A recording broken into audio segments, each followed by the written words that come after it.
नमस्कार, आप सभी का स्वागत है भारतीय संविधान के लेक्चर सीरीज प्रोग्राम में।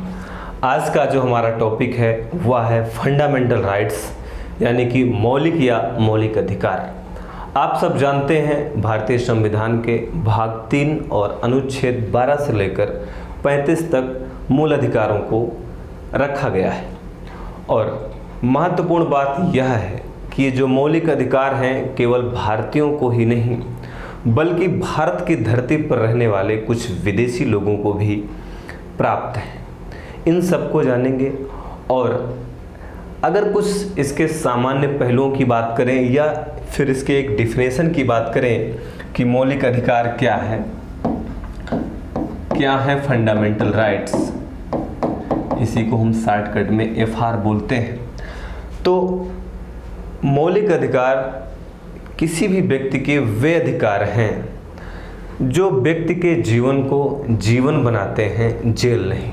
क्योंकि आप जानते हैं जेल में लगभग अधिकारों को समाप्त कर दिया जाता है, लेकिन यही स्थिति अगर नागरिकों को ना मिले यानी कि मूल अधिकार ना रहे तो जेल के बाहर रहने के बावजूद भी नागरिक अपने को एज अ जेल ही फील करेंगे। जैसे जब हम विदेशी दास्ता का गुलाम थे यानी कि औपनिवेशिक सत्ता के तहत हमारा जीवन यापन हो रहा था, तब हम क्या कर रहे थे? हमें बोलने की आज़ादी नहीं थी, हमें पढ़ने की सही से आज़ादी नहीं थी, हमें व्यवसाय करने की सही आज़ादी नहीं थी। वे हम पर नील की खेती थोप देते थे कि आप नील की खेती करिए। गांधी जी को चंपारण आंदोलन करना पड़ता था। तो क्या था? हम थे, हमारा अस्तित्व था, लेकिन हमें क्या करना है, हमें क्या बोलना है, ये डिसाइड कौन करता था? अंग्रेज करते थे। अगर हम एकत्र होते थे अपनी बातों को करने के लिए तो वह जलियांवाला बाग जैसा दुर्दांत और मानवता को सार करने वाला कांड कर देते थे। जलियांवाला बाग हत्याकांड क्यों हुआ था? यहाँ क्या करने गए थे लोग? बातचीत ही तो कर रहे थे। तो क्या था कि जीवन था, लेकिन जीवन जेल की तरह था। जेल की चहरदीवारी पूरा भारत बन गया था। तो वही बात है मूल अधिकार का कि मूल अधिकार व्यक्ति के चहुमुखी विकास के लिए यानी कि मल्टी डायमेंशनल डेवलपमेंट के लिए नेसेसरी थिंग्स हैं। मल्टी डायमेंशनल डेवलपमेंट यानी कि चहुमुखी विकास का मतलब चाहे आपको भौतिक विकास करना हो अपना, चाहे राजनैतिक विकास करना हो, इसी भौतिक में सब भी आ जाएगा, चाहे आर्थिक विकास करना हो, चाहे आध्यात्मिक विकास करना हो, अपना बौद्धिक विकास करना हो, जो भी विकास के कार्य आपको करना है, अगर आप ये कार्य को कर पा रहे हैं तो जानिए कि आपके ये मूल अधिकार हैं। जैसे आपका बौद्धिक विकास क्या है? आपका मन है कि मैं शिक्षा के क्षेत्र में अच्छा से अच्छा कार्य करूं, अच्छा से अच्छा शिक्षा लूं। यदि आपको शिक्षा लेने का, शिक्षा से रिलेटेड सारे कामों को करने का अधिकार है तो यह क्या है? आपको मौलिक है, आपके लिए फंडामेंटल है। इस तरीके से आपका मन है कि आप बिजनेस करना चाहते हैं, व्यापार करना चाहते हैं, और व्यापार और बिजनेस करने दिया जाए, उस पर कोई रिस्ट्रिक्शन ना लगाया जाए। इसी तरीके से आप चाहते हैं कि आप ईश्वर की आराधना करना चाहते हैं, आप संत बनना चाहते हैं, समाज सुधारक बनना चाहते हैं, समाज सुधार के माध्यम से अपना आध्यात्मिक विकास करना चाहते हैं। अगर आप ये कर पा रहे हैं तब ये क्या है? आपका विकास हो रहा है। इसी तरीके से आप पॉलिटिकल सिस्टम में, राजनीति में सक्रिय रहना चाहते हैं, चुनाव लड़ना चाहते हैं, वोट देने का आपको राइट्स है। तो क्या है? ये आपके जो चहुमुखी विकास होने के एरियाज हैं, डायमेंशन हैं, उन सारे डायमेंशन में आप वर्क कर पा रहे हैं। तो यही स्थितियाँ आपका मूल अधिकार या फंडामेंटल राइट्स कहलाती हैं। और ये जीवन में उसी प्रकार से इम्पोर्टेंस है जैसे व्यक्ति के शरीर में उसकी स्किन होती है। क्या? स्किन यानी कि चमड़ा। व्यक्ति के शरीर से अगर उसका स्किन निकाल दिया जाए तो क्या संभव है कि वह लंबे समय तक व्यक्ति सर्वाइव कर सकता है? आंसर होगा नो। तो उसी प्रकार से अगर व्यक्ति को अपना जीवन जीना है तो उसके पास अपना फंडामेंटल राइट्स होना चाहिए। उसे क्या खाना है, उसे क्या पहनना है, उसे कहाँ जाना है, उसे किससे बातचीत करना है। यही सारी स्थितियाँ क्या कहलाती हैं? फंडामेंटल राइट्स कहलाती हैं। आई थिंक आपको फंडामेंटल राइट्स का जो फिनोमिना है वो अंडरस्टैंड हो गया होगा। अब कुछ और महत्वपूर्ण बातें, जैसे ये जो फंडामेंटल राइट्स का प्रोविज़न हमारे संविधान में दिया गया है, ये कहाँ के संविधान से लिया गया है? तो यूएसए यानी कि संयुक्त राज्य अमेरिका यानी कि यूनाइटेड स्टेट ऑफ अमेरिका के संविधान से ग्रहण किया गया है। और ये भाग 3 में और आर्टिकल 12 से लेकर 35 तक गिवन है। और एक इम्पॉर्टेंट बात है कि हमारे संविधान को बनाने के लिए कई समितियां गठित की गई थी। तो एक ऐसी भी समिति बनाई गई थी जिसको यह कार्य दिया गया था कि आप मौलिक अधिकारों से रिलेटेड बातों को या प्रोविजंस को लिखिए या बनाइए। तो जो मौलिक अधिकारों यानी कि फंडामेंटल राइट से रिलेटेड कमेटी थी, उसके अध्यक्ष कौन थे? उसके अध्यक्ष भारत के आन बान शान सरदार पटेल साहब थे। ठीक है। और इसी में कुछ फंडामेंटल्स बात ये है कि इसका रक्षक कौन है, यानी कि मूल अधिकारों का रक्षक कौन है, इसका निलंबन कौन करता है और इसका समापन कौन करता है। ये क्वेश्चन भी जान लीजिए। बाकी आर्टिकल्स में बातें आती रहेंगी, लेकिन जनरल एस्पेक्ट के तहत ये चीज़ें आपको पहले से पता होनी चाहिए। तो संविधान को के तहत जो मूल अधिकार का रक्षक बनाया गया है उसे जुडिशरी को बनाया गया है। और जुडिशरी में सुप्रीम कोर्ट को और हाई कोर्ट को मूल अधिकारों का रक्षक बनाया गया है, यानी कि गारंटर बनाया गया है। और सुप्रीम कोर्ट को मूल अधिकारों की रक्षा करने के लिए अनुच्छेद 32 के तहत पावर दी गई है। और हमारे देश के जितने भी हाई कोर्ट हैं उन हाई कोर्ट को मूल अधिकारों की रक्षा करने के लिए शक्ति आर्टिकल 226 यानी कि 226 के तहत दी गई है। इसी तरीके से निलंबन का कार्य यानी कि कुछ दिन के लिए रोक देना। मूल अधिकारों को कुछ देर तक, कुछ दिन तक के लिए रोका जा सकता है आपातकाल की स्थितियों में। अभी आगे सारी कहानी को जानेंगे। बस इतना यहाँ जाने कि निलंबन का कार्य कौन करेगा। तो निलंबन का कार्य हमारे देश के प्रेसिडेंट साहब करते हैं। और प्रेसिडेंट साहब को सलाह कौन करता है, यानी सलाह कौन देता है? तो हमारे केंद्रीय मंत्रिमंडल या केंद्रीय मंत्री परिषद के सलाह पर ही हमारे देश के राष्ट्रपति साहब कार्य करते हैं। फिर इसी तरीके से अगली बात है कि मूल अधिकार का समापन कौन करता है। तो मूल अधिकार का समापन कौन कर सकता है? हमारे देश की संसद। और मूल अधिकारों को बढ़ा कौन सकता है? तो हमारे देश की संसद ही बढ़ा सकती है। ये बात हो गई जो सामान्य सी बात है, लेकिन आई थिंक ये बातें पता होनी चाहिए। अब हम चलते हैं आर्टिकल वाइज आर्टिकल का अध्ययन करने।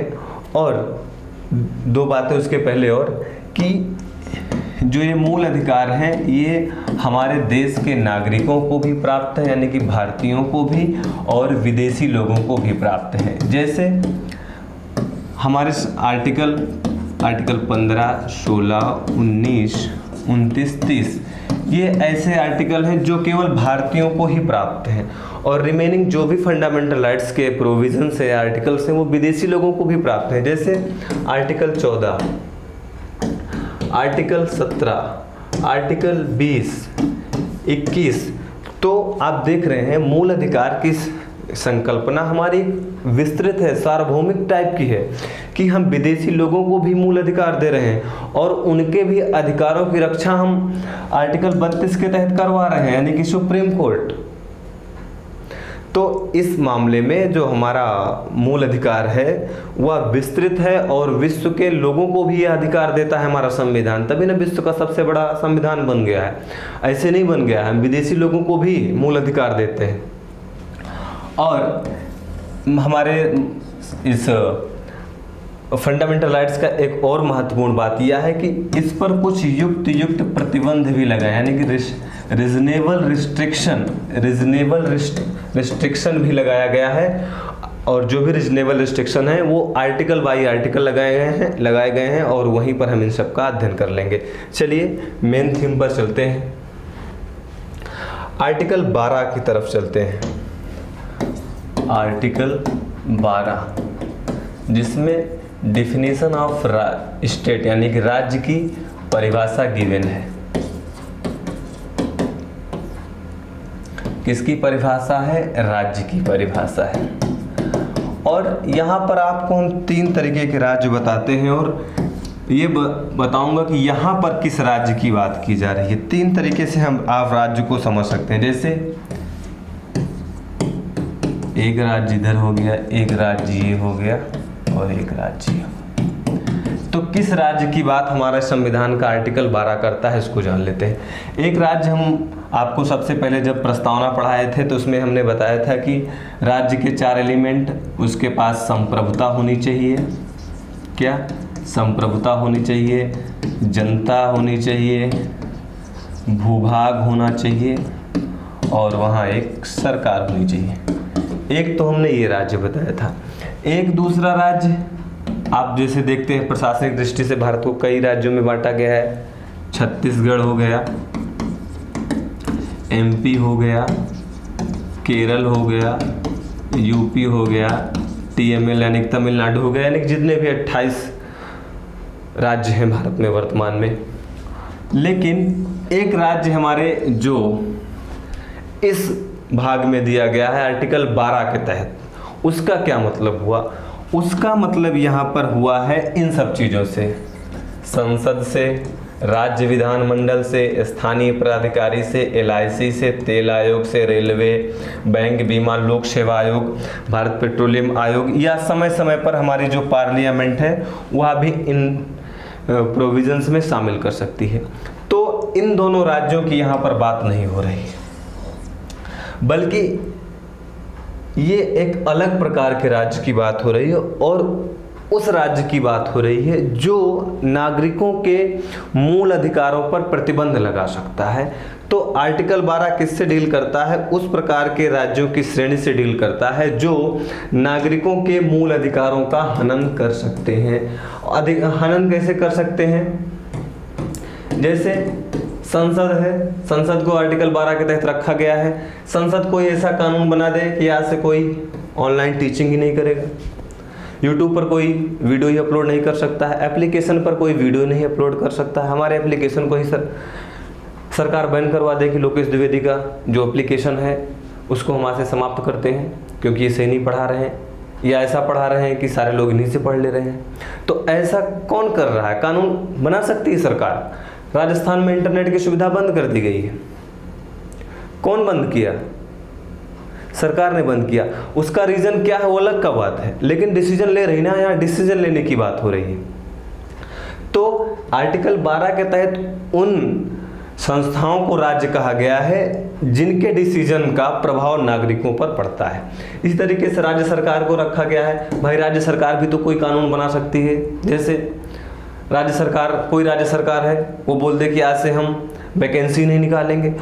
अगर आप वैकेंसी नहीं निकालेंगे या कह देंगे कि आज से हम किसी को हाई स्कूल इंटर की डिग्री नहीं देंगे, ग्रेजुएशन की डिग्री नहीं देंगे, अगर हाई स्कूल ग्रेजुएशन की डिग्री नहीं मिली और आपने वैकेंसी निकाल दी और वैकेंसी में आपने योग्यता रख दी कि जो भी 12वां पास है या ग्रेजुएट है उसी को नौकरी मिलेगी, आपने पहले ग्रेजुएशन की डिग्री देना बंद कर दिया और उसके बाद आपने फॉर्म निकाल दिया कि ठीक है आप आइए, आपको हम नौकरी देते हैं, और शर्त आपकी हम पूरी नहीं कर पा रहे हैं, तो आपके इस डिसीजन से, आपके इस कानून से या आपके इस नियम से हमारे अधिकार समाप्त हुए ना।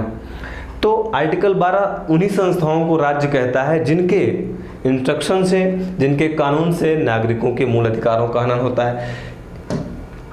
इसी में एक और समझ लीजिए, जैसे लोकल गवर्नमेंट है, स्थानीय प्राधिकारी यानी कि लोकल गवर्नमेंट, इसी में इसको मान लो। मान लीजिए कोई नगर पालिका है और नगर पालिका में कोई घर बनाता है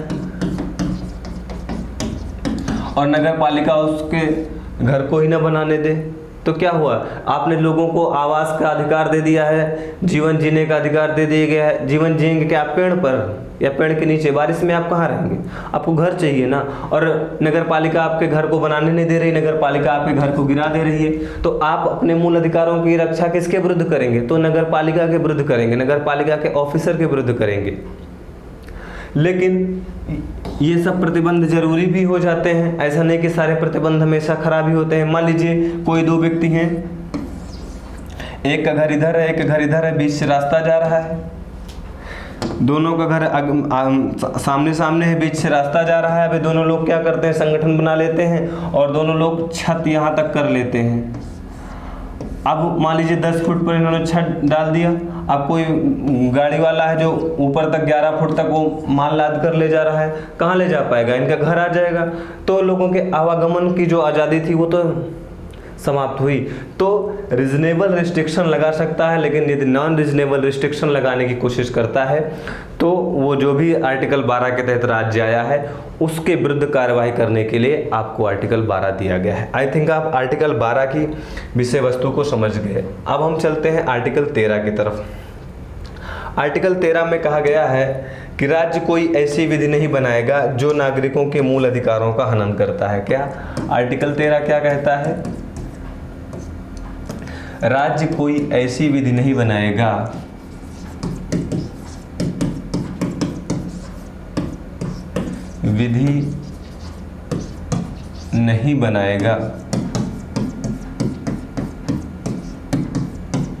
जो नागरिकों के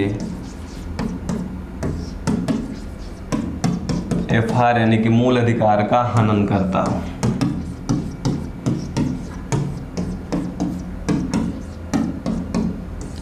और इसका मतलब क्या हुआ कि जो राज्य दिया गया है आर्टिकल 12 के तहत, जैसे इसमें संसद शामिल है, हमारी राज्य सरकारें शामिल हैं, लोकल गवर्नमेंट शामिल है, पार्लियामेंट तो शामिल ही है, और जो विभिन्न प्रकार के आयोग शामिल हैं, तो इनके द्वारा कोई ऐसी विधि, ऐसा कानून नहीं बनाया जाना चाहिए जो ये कानून नागरिकों के अधिकारों का हनन करते हैं। मान लीजिए इन्होंने कोई कानून बना दिया तो वे कानून विधि शून्य माने जाएंगे। क्या? विधि शून्य माने जाएंगे। और विधि शून्य घोषित कौन करेगा? अभी हमने आपको बताया कि मूल अधिकारों का गारंटर कौन है? हमारी जुडिशरी यानी कि न्यायपालिका। तो आर्टिकल 13 की मेन थीम यही है कि नागरिकों के मूल अधिकारों को रिस्ट्रिक्ट करने के लिए या समाप्त करने के लिए अगर राज्य के द्वारा कोई कानून बनाया जाता है तो वह कानून न्यायपालिका समाप्त कर देगी, यानी कि उसका कोई महत्व ही नहीं रह जाएगा। तो ये आर्टिकल 13 है। अब हम चलते हैं आर्टिकल 14 की तरफ।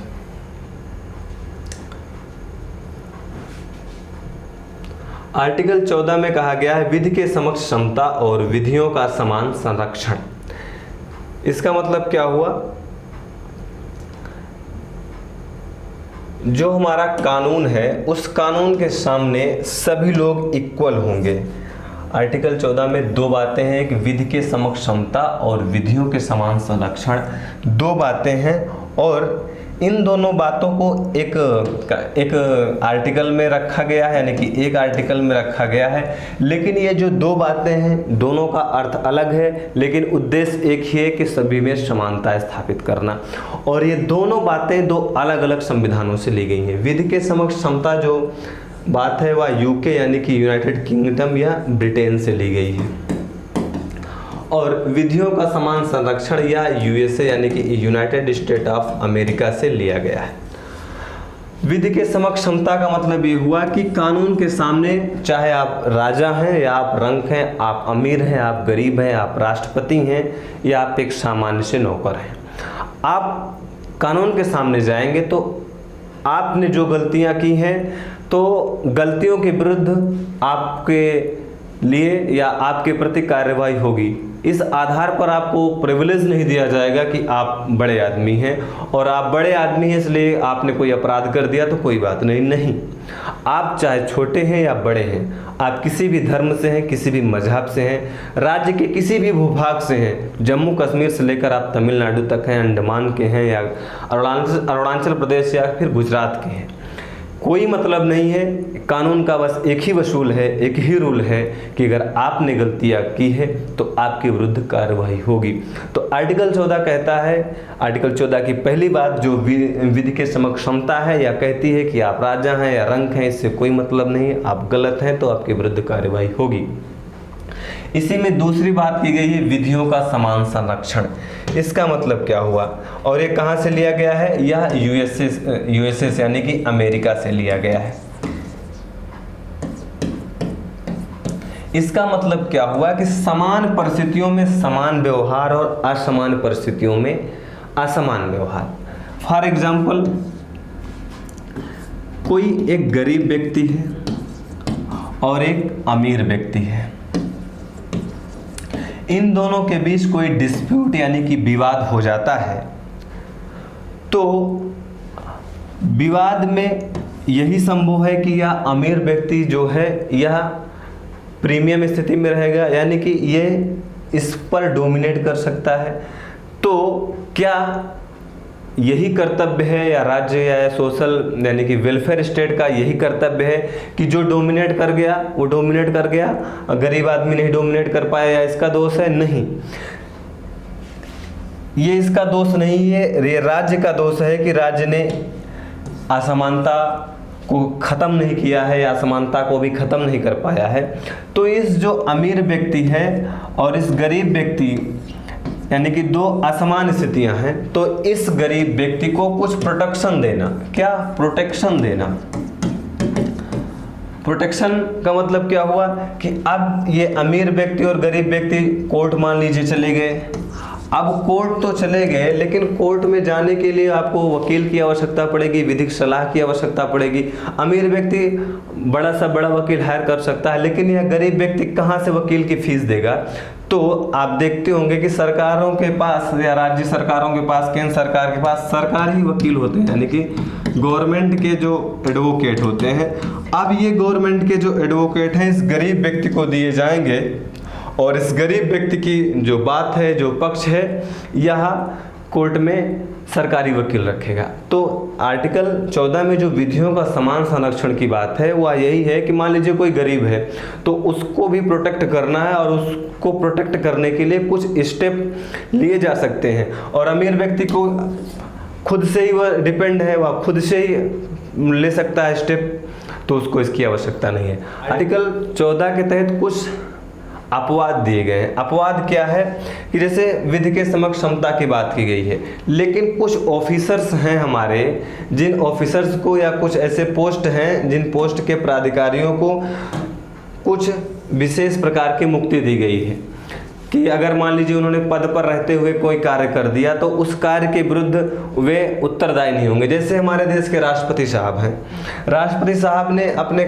पद पर रहते हुए कोई कार्य किया तो उस कार्य के आधार पर उन पर कोई कोर्ट में ट्रायल नहीं हो सकता। जैसे हमारे संसद के सदस्य हैं, विधानमंडल के सदस्य हैं, इन्होंने सदन के अंदर कोई बात बोल दी तो उस सदन में बोली गई बात के आधार पर उन पर मामला दर्ज नहीं कराया जा सकता। तो प्रश्न बनता है कि इसका संबंध विधि के समक्ष क्षमता से कैसे है? इसका संबंध विधि के समक्ष क्षमता से इसलिए है कि मान लीजिए सदन में उन्होंने कुछ भी बोल दिया, या बोल दिया कि सरकारी आवास या जो लोगों को पेंशन मिल रही है इसे बंद कर देना चाहिए, तो कोई व्यक्ति ये बाहर जाके नहीं कह सकता कि देखिए सदन में वो व्यक्ति जो हमारे प्रतिनिधि थे वो हमारे अधिकारों के हनन की बात कर रहे हैं, भाई पेंशन मिल रही तो लोगों की तरीके से अधिकार टाइप का हो गया, उससे उनका पालन पोषण हो जा रहा है। तो सदन में कही गई बात के आधार पर कोई मामला कोर्ट में ट्रायल नहीं किया जा सकता या उस पर वाद विवाद नहीं हो सकता। तो ये कुछ अपवाद हैं, आप इनको भी जान के रखें। अब अगला आर्टिकल है अनुच्छेद 15, या जिसमें कहा गया है केवल धर्म, जाति, मूल, वंश, जाति, लिंग, निवास के आधार पर किसी भी प्रकार का कोई भेदभाव नहीं किया जाएगा। इसका क्या मतलब है? इसका मतलब ये है कि कोई व्यक्ति किसी भी जाति का है, किसी भी धर्म का है, हिंदू है, मुस्लिम है, वह कहीं भी रहता है, कहीं भी निवास करता है, चाहे जम्मू कश्मीर में निवास करता है, चाहे अंडमान निकोबार में निवास करता है, चाहे महिला है, चाहे पुरुष है, चाहे वह उभयलिंग यानी कि थर्ड जेंडर है, वह किसी भी मूल वंश का है। मूल वंश का मतलब मान लीजिए कोई सिसोदिया वंश का है, कोई किसी ब्राह्मण वंश का है, कोई क्षत्रिय वंश का है, तो ये जो मूल वंश हैं इन सब के आधार पर कहीं भी किसी भी प्रकार का भेदभाव नहीं किया जाएगा। मतलब भेदभाव कहाँ हो सकता है? भेदभाव हो सकता है सार्वजनिक स्थलों पर, सार्वजनिक स्थलों पर भेदभाव हो सकता है, यातायात के साधनों में भेदभाव हो सकता है, भोजनालयों में भेदभाव हो सकता है। तो इस आधार पर कोई भेदभाव नहीं किया जाएगा कि आप साउथ इंडियन के हैं और ये नॉर्थ इंडियन का होटल है, इसलिए साउथ इंडियन के जो लोग हैं उनको नॉर्थ इंडियन के होटल में भोजन नहीं दिया जाएगा। और ये भी नहीं कहा जाएगा कि मान लीजिए आप सिख हैं या आप हिंदू हैं या आप ईसाई हैं या आप पारसी हैं, तो पारसी होटल है, पारसी होटल में सिख नहीं जा सकते, ऐसा नहीं होगा। तो किसी भी ग्राउंड के आधार पर किसी भी सार्वजनिक स्थल पर कोई डिस्क्रिमिनेशन नहीं किया जाएगा। अगर ऐसा कोई डिस्क्रिमिनेशन या भेदभाव किया जाएगा तो ये माना जाएगा कि यह वायलेशन है हमारे फंडामेंटल राइट्स का, और फंडामेंटल राइट्स का वायलेशन होने पर आप आर्टिकल 32 का सहारा लेकर सुप्रीम कोर्ट और आर्टिकल 226 का सहारा लेकर हाई कोर्ट में जा सकते हैं, और जिस व्यक्ति ने आपके मूल अधिकारों का हनन करने की कोशिश की है उसके विरुद्ध आप कार्यवाही करा सकते हैं।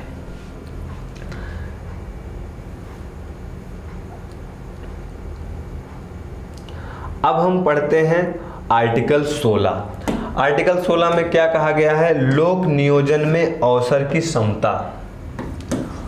आर्टिकल 16 की विषय वस्तु क्या है? लोक नियोजन में अवसर की समता। और लोक नियोजन यानी कि जो सरकारी जॉब हैं, सार्वजनिक रोजगार हैं, इन सार्वजनिक रोजगारों में, गवर्नमेंट जॉब में किसी भी प्रकार का कोई रिस्ट्रिक्शन नहीं किया जा सकता। और रिस्ट्रिक्शन के ग्राउंड क्या हो सकते हैं? रिस्ट्रिक्शन या प्रतिबंध के ग्राउंड क्या हो सकते हैं? धर्म हो सकता है, जाति हो सकती है, लिंग यानी कि जेंडर हो सकता है, जन्म स्थान हो सकता है, निवास हो सकता है। तो इन आधारों पर किसी को नहीं रोका जाएगा। मान लीजिए कोई जॉब निकल रही है और जॉब में बोल दिया जाए कि अब साउथ इंडियन लोग आईएएस की नौकरी में फॉर्म नहीं भरेंगे, यूपीएससी का फॉर्म नहीं भरेंगे, तो क्या हुआ? अगर ऐसा होता है इनकेस, तो यह निवास के आधार पर हो गया ना रिस्ट्रिक्शन, तो निवास के आधार पर भी रिस्ट्रिक्शन नहीं हो सकता। इसी तरीके से कोई महिला है, उस महिला को बोल दिया गया कि अब आप आईएएस का फॉर्म नहीं भर सकती या किसी सरकारी नौकरी का फॉर्म नहीं भर सकती, तो क्या हो गया? ये भेदभाव किस आधार पर हो गया? जेंडर के आधार पर। तो जेंडर के आधार पर भी भेदभाव नहीं हो सकता। धर्म के आधार पर कैसे हो सकता है? मान लीजिए फॉर्म निकला, उसमें कह दिया गया कि अब केवल मुस्लिम लोग ही फॉर्म भरेंगे, हिंदू लोग फॉर्म नहीं भरेंगे, या केवल हिंदू ही फॉर्म भरेगा, मुस्लिम लोग फॉर्म नहीं भरेंगे, तो क्या हुआ? ये धर्म के आधार पर भेदभाव हो गया। तो धर्म के आधार पर भी भेदभाव को रोका गया है। इसी तरीके से जाति के आधार पर कि आप ब्राह्मण हैं इसलिए आप केवल नौकरी करेंगे, या आप ब्राह्मण इसलिए आप नौकरी नहीं करेंगे, तो जाति के आधार पर भी किसी भी प्रकार का भेदभाव नहीं किया जाएगा। तो सिंपल सा मतलब ये हुआ कि आप नागरिक हैं और आप परीक्षा की योग्यता को धारण करते हैं, आप जाइए, फाइट करिए और नौकरी पाइए। ये क्या कहता है? आर्टिकल 16 कहता है। लेकिन आर्टिकल 16 में ही कुछ अपवाद हैं। यद्यपि यह तो है कि लोक नियोजन में किसी भी प्रकार का भेदभाव नहीं होगा, लेकिन आरक्षण की भी व्यवस्था है। तो ये आरक्षण, तो आप कह सकते हैं कि जब आप कह रहे हैं कि लोक नियोजन में किसी भी आधार पर भेदभाव नहीं होगा, तो आप आरक्षण देकर क्यों भेदभाव कर रहे हैं? तो आरक्षण एक पॉजिटिव स्टेप है। वो स्टेप इसलिए है कि विकास के क्रम में कुछ ऐसे समाज के लोग हैं जो पिछड़ गए हैं, और इन्हीं पिछड़े लोगों को समाज की मुख्य धारा में लाने के लिए कुछ उन्हें स्पेशल प्रोटेक्शन दिए गए हैं। और ये स्पेशल प्रोटेक्शन लगातार नहीं है, ये एक अपवाद है, यानी कि कुछ समय तक हैं, तो इसे रखा जा सकता है। और यह एक रीजनेबल बात है, और रीजनेबल बात को हम दरकिनार नहीं कर सकते, हमें उसको एक्सेप्ट ही करना पड़ेगा। लेकिन कुछ रिजर्वेशन से महत्वपूर्ण बातें यहीं पर जान लेते हैं कि अभी तक हमारे संविधान में सामाजिक और शैक्षणिक रूप से आरक्षण की बात थी, लेकिन अब एक नई कैटेगरी जोड़ दी गई है, आर्थिक रूप से पिछड़ापन। क्या? आर्थिक रूप से पिछड़ापन।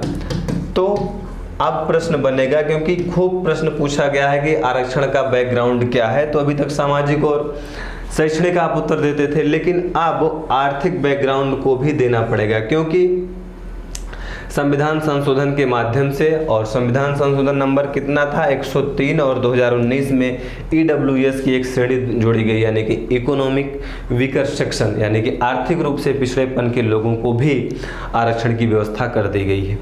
आई थिंक आपको ये बात समझ में आ गई होगी। अब इसी में एक और बात है कि कहा गया है धर्म के आधार पर कोई भेदभाव नहीं किया जाएगा, लेकिन कुछ धार्मिक संस्थानों में जिस धर्म से रिलेटेड वह संस्थान होता है वहीं के लोगों को, यानी कि उसी धर्म के लोगों को वहाँ पर नौकरी दी जाती है। जैसे जामा मस्जिद है, तो जामा मस्जिद की सुरक्षा के लिए जो पुलिस अंदर नियुक्त है वह मुस्लिम से ही रखी जाती है, और वह इसलिए रखी जाती है कि पर्पज है सिक्योरिटी करना, और मुस्लिम लोग भी पुलिस में हैं, तो मुस्लिम लोग अपने धर्म के बारे में कुछ अच्छी बातें, यानी कि अच्छी बात का मतलब ये है कि धर्म की जो कुछ अलग अलग पद्धतियाँ होती हैं, धर्म को आस्था को मनाने की जो अलग अलग पद्धतियाँ होती हैं, उन पद्धति में अगर कोई मुस्लिम मस्जिद है और वहाँ की सुरक्षा करने के लिए किसी मुस्लिम जवान को लगाया जाता है तो उससे कोई गलती की चांसेस नहीं होंगे। और इसका आधार यही है कि मुस्लिम संस्थान है, बड़ा मुस्लिम संस्थान है, तो वहाँ मुस्लिम को ही लगाया जाए कि वहाँ पर किसी भी प्रकार का कोई अगर गलती भी हो जाए एक तरीके से, तो ये भेदभाव नहीं होगा कि जानबूझकर इसने गलती की है। धर्म बड़ा क्या होता है कि बहुत संवेदनशील मुद्दा होता है, तो कोई गलती ही ना हो। इसी तरीके से मान लीजिए वैष्णो देवी मंदिर है, तो वैष्णो माता का जो मंदिर है वहाँ की जो सुरक्षा होगी वो हिंदू जवान के माध्यम से करा दी जाएगी या फोर्स के माध्यम से कराई जाएगी, इसलिए कि वो उसको भी हिंदू रिलीजियस के जो भी प्रैक्टिसेस हैं उसकी इन्फॉर्मेशन अच्छे से है, गलती होने की चांस नहीं है, लोगों में किसी प्रकार का भेदभाव नहीं हो सकता है। तो कुछ ऐसे बैकग्राउंड हैं जिन बैकग्राउंड के आधार पर कुछ अपवाद जोड़े जा सकते हैं। फिर आर्टिकल 17 की तरफ हम मूव करते हैं।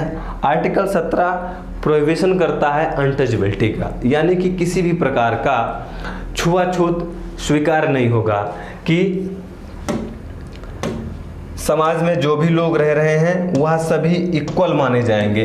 ये नहीं माना जाएगा कि ये कोई निम्न कास्ट का व्यक्ति है या कोई उच्च कास्ट का व्यक्ति है तो इनके बीच अलग अलग व्यवहार किया जाए, नहीं, अलग अलग व्यवहार नहीं किया जाएगा। यह रिस्ट्रिक्टेड है, प्रोहिबिटेड है हमारे संविधान में। लेकिन कुछ मेडिकल रीजन के आधार पर छुआछूत को स्वीकृत किया जा सकता है। जैसे अभी कोरोना का पीरियड था, तो क्या कोरोना के पीरियड में सबसे कहा जाता था 2 गज की दूरी बहुत जरूरी, और किसी को मान लीजिए कोविड है तो क्या जिसको कोविड है वह सबके बीच में बैठ सकता है? नहीं बैठ सकता, और वह इस आधार पर नहीं कि सुप्रीम कोर्ट जा सकता। देखिए आपने आर्टिकल 17 में छुआछूत, देखिए संविधान में आर्टिकल 17 के तहत छुआछूत को प्रोहिबिटेड किया गया है, और लोग हमारे पास नहीं बैठ रहे हैं, हम उनके चारपाई पर बैठने जा रहे हैं, वो लोग वहाँ से चले जा रहे हैं, हमें भगा दे रहे हैं। तो मेडिकल रीजन के आधार पर छुआछूत को स्वीकार किया जा सकता है। अब हम पढ़ते हैं आर्टिकल 18 की तरफ, 18 की तरफ। आर्टिकल 18 जो है उसका प्रोविज़न है उपाधियों का, यानी कि टाइटल्स का प्रोहिबिशन, यानी कि उपाधियों का अंत, यानी कि किसी भी प्रकार के व्यक्तियों को कोई उपाधि नहीं दी जाएगी। क्योंकि आप देखते थे जब मोनार्की था, यानी कि राजतंत्र था, उसी के बाद जब ब्रिटेन का भी तंत्र हमारे यहाँ स्थापित हुआ, यानी कि औपनिवेशिक शासन स्थापित हुआ, तो ये लोग कई प्रकार की उपाधियाँ देते थे, जैसे महाराजा, फिर राजा, दीवान, बहादुर, राय बहादुर। तो इस तरीके की जो उपाधियां हैं ये क्या होती हैं, किसी व्यक्ति को स्पेशल फील कराती हैं। क्या व्यक्ति को स्पेशल फील कराती हैं। और हमारा संविधान कह रहा है सबकी भी समानता स्थापित करना है, तो ये भी तो असमानता स्थापित कर रहा है। तो इस प्रकार के जो टाइटल्स थे इनको प्रोहिबिटेड कर दिया गया है। किसके तहत? आर्टिकल 18 के तहत। लेकिन यहाँ पर भी अपवाद है। क्या यहाँ पर भी अपवाद है? आप बोलेंगे कि संविधान क्या अपवादों से ही भरा पड़ा है। अब जो भी ये पढ़ना ही है। अपवाद ये है कि आपको जैसे शिक्षा से संबंधित कोई पुरस्कार मिल जाता है, या आप कोई उत्कृष्ट कार्य करते हैं उसके तहत पद्म पुरस्कार मिल जाता है, भारत रत्न मिल जाता है, डॉक्टर की उपाधि मिल जाती है, जैसे सेना में रैंक के आधार पर मेजर, जनरल, कर्नल की डिग्री मिल जाती है, तो पदक मिल जाता है या रैंक मिल जाती है। तो ये जो रैंक और पदक मिले हैं ये उपाधि नहीं है, ये आपके सम्मान है और आप सम्मान को ले सकते हैं। लेकिन यहाँ पर भी एक अपवाद है कि मान लीजिए किसी वाई व्यक्ति को भारत रत्न मिला हुआ है, तो जो ये भारत रत्न मिला हुआ है, अब ये व्यक्ति इसका प्रयोग ये नहीं कहेगा कि भारत रत्न वाई, यानी कि आपको भारत रत्न मिल गया है, बस एक बार आप उसको देख के रख दीजिए या रोज देखते रहिए, लेकिन लोगों को बताते नहीं रहिए कि हमको भारत रत्न मिला है। यदि आप ऐसा कर रहे हैं तो तब भी आप आर्टिकल 18 का वायलेशन कर रहे हैं और आपसे यह सम्मान वापस लिया जा सकता है। इसी आर्टिकल 18 में एक महत्वपूर्ण बात और है। महत्वपूर्ण बात यह है कि आप किसी विदेशी देश से या विदेशी राज्य से कोई उपाधि नहीं ले सकते हैं। मान लीजिए आपने बहुत अच्छा काम किया किसी देश के लिए, या किसी देश ने आपके किसी काम से वह बड़ा प्रसन्न हो गया और वह कोई आपको उपाधि देना चाहता है, तो आप उपाधि तब तक नहीं ले सकते जब तक आप भारत सरकार से परमिशन ना ले लें। आपको भारत सरकार परमिशन दे दे तो आप पुरस्कार ले सकते हैं, अन्यथा आप विदेशी राज्यों से भी कोई पुरस्कार नहीं ले सकते। तो आज की क्लास यहीं तक करते हैं। नेक्स्ट क्लास में हम फिर आगे के जो आर्टिकल्स हैं इनके बारे में अध्ययन करेंगे, और लास्ट में वही अस्त व्यस्त नहीं, व्यस्त और मस्त रहिए, पढ़ते रहिए।